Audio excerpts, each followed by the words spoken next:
With the first CRZ reveal vid having gone down a treat, I thought I'd crack on with a multi-stage cockpit clean, as I've been desperate to get to grips with it for months now. So stay tuned for that, as well as to see if and how I managed to cram all my cleaning gear into it afterwards.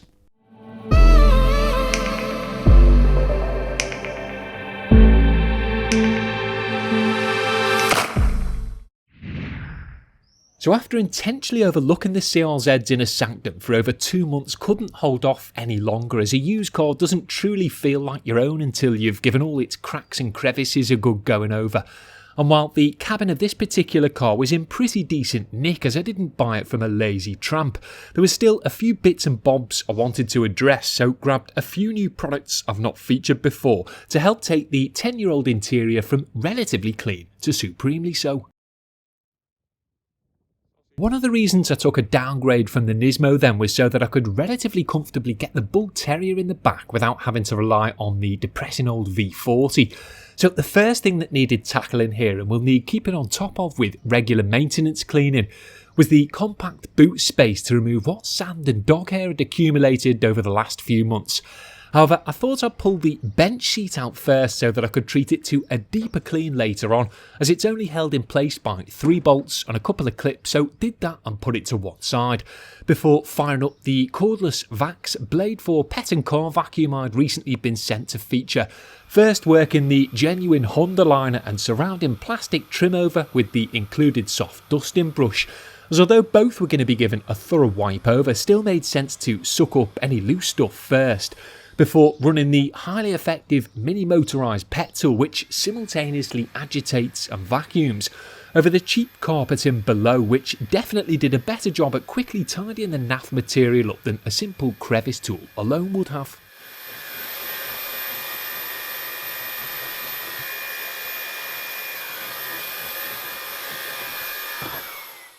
With the rear seat out the way, I then took the opportunity to quickly suck up a few spider webs, some soil and a bit of light dust from underneath where it resides, as these areas likely won't be exposed again anytime soon, before switching over to the compact crevice tool to vacuum off the top edge of the cheap grey carpeting, as again it probably hadn't seen the light of day for a decade, so despite not being particularly dirty, still made sense to at least give it a quick once over.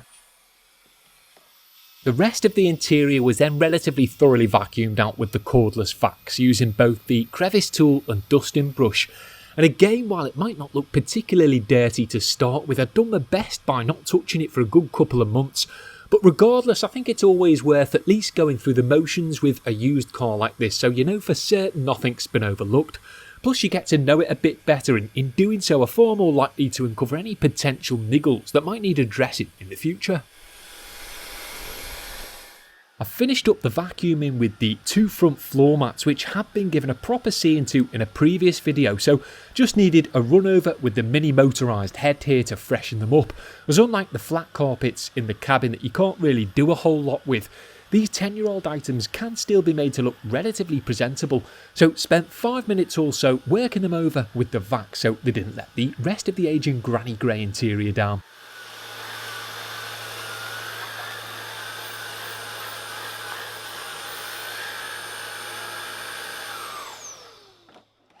So with the CRZ having been treated to its first full vacuum under my ownership then, it was on to a contact clean of the bulk of the plastics with some Dodo juice cabin Krug and a fresh microfibre rag queen or two, starting with the boot plastics to remove any light dog snot and generally just strip them back to a bare naked plastic, as I wouldn't be treating this area to any kind of dressing or protectant so as not to irritate the dog's eyes or skin. But the fresh smelling cleaner, which I haven't had the pleasure of using myself before, seemed to do exactly what I needed it to, so cracked on with it until the boot space was completely Kruged out.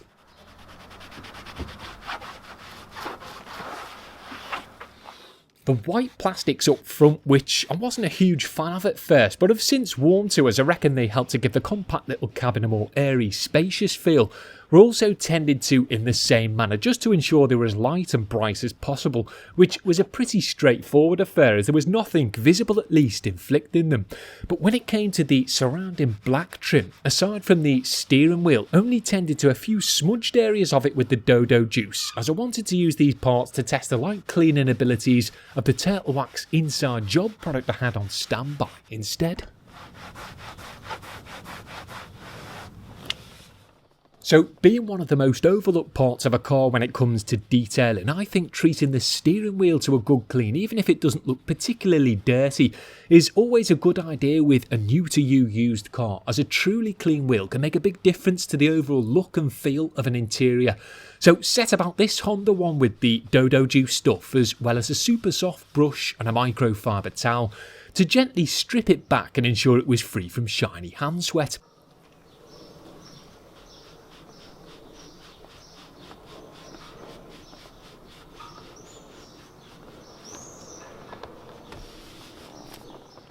Now, looking back, I could and arguably should have used the Dodo Juice Pimp product on the leather part of the wheel instead, but the all-in-one flow of the cabin Krug caught me out, and before I remembered I had the dedicated leather cleaner. I'd already exfoliated the wheel with the all-in-one, but steering wheel leather is generally pretty robust and Dodo Juice products are generally pretty friendly, so had no issues here stripping my Honda hoop back to a fresh, residue-free finish.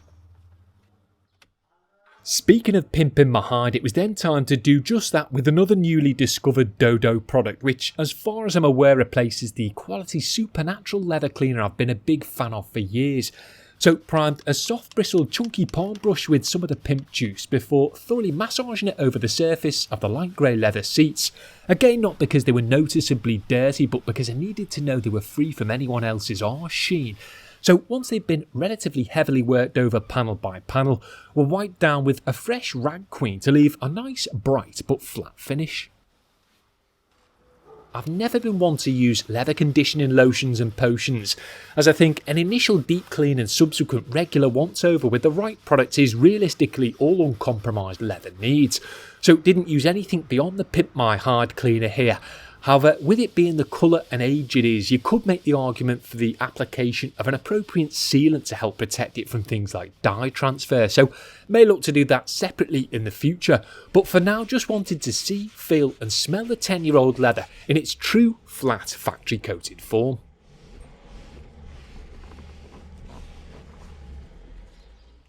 I then decided to clean the inside of the glass with Turtle Wax's new mist product, as while I'd usually leave glass cleaning until last, wanted to show the Flairosol sprayer by applying it directly here.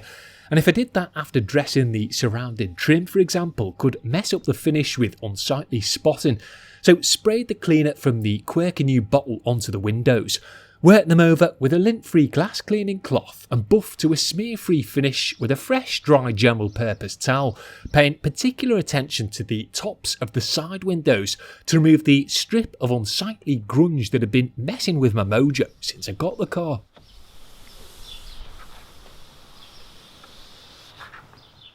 While not being particularly easy to film without getting yourself in the way, the windscreen was of course also tended to in the same manner to remove what little sneeze splatter there was contaminating it, as were a few other bits including the nav screen and main gauge cluster, which technically you shouldn't do with a glass cleaner as the alcohol they contain can degrade the anti-glare coating.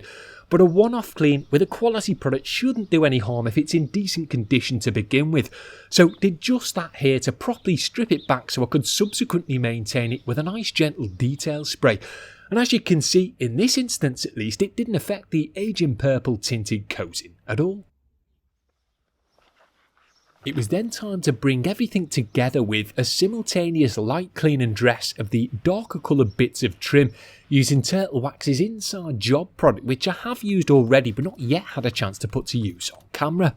So after being sprayed onto a general purpose towel, it was then worked over the surface of any remaining unclean trim before being gently buffed off to leave a replenished factory looking finish, which served to subtly enhance the trim, protect it from UV damage and, here at least, frame the lighter coloured undressed material.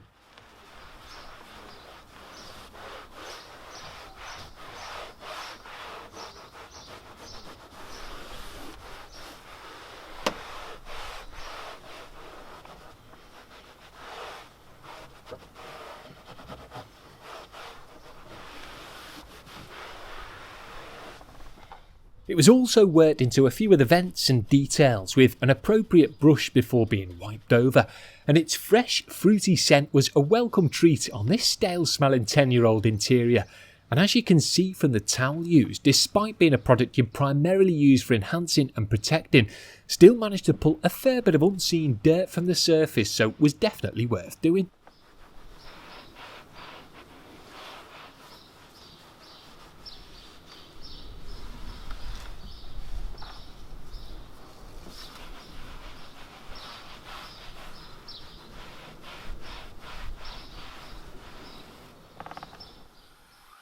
So with all areas of the cabin now pretty much clean to an acceptable standard, then moved on to sorting the rear seat, which needed a quick vacuum off before being given a bit of a wet vac. So fired up the mini motorised pet tool once more and worked it over the main panels, including the cheaply carpeted rear, to eliminate the majority of dog hairs and sand, which weren't easy to see in the direct sun but promise you were there, before using the compact crevice tool for the creases in between. And despite the scorching sun, still thought it made sense to do this out of the car rather than contorting myself inside of it. Plus this way there would be no cross-contamination with freshly cleaned surrounding trim when spraying and extracting.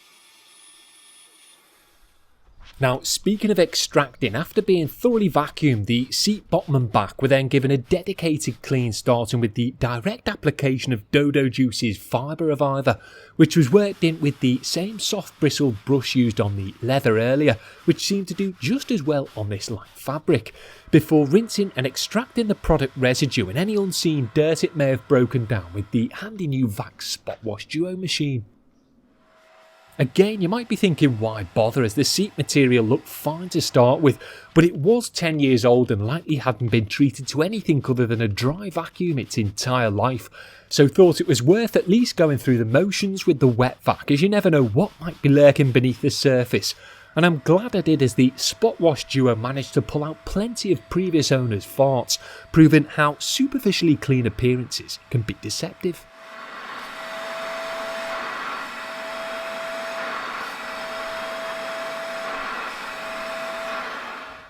While that was drying off in the sun then, the rubbery plastic boot liner was then refitted and given a quick clean with the Dodo Juice interior all-in-one, as being velcroed back thought it would be easier to give a once-over in situ rather than flailing about with it on the floor. So spritzed and thoroughly wiped it over, but held off on dressing it for the same reasons as I did with the surrounding plastics, plus because boot liners aren't really supposed to be slick.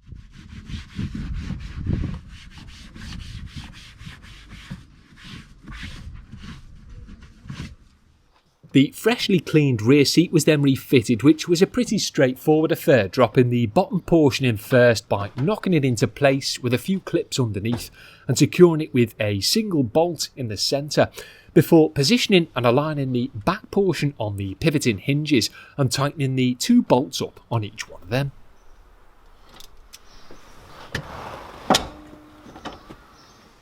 Everywhere was then given one final quick vacuum off to remove any light dust and dirt I'd dislodged during the clean, as well as any bits that will have inevitably blown in throughout the 2 days I filmed this, as the backwards British summer weather was very up and down. But conditions aside, I think it's always worth devoting a little bit of time at the end just to refreshen everywhere up like this, especially if you're planning on uploading the results to YouTube.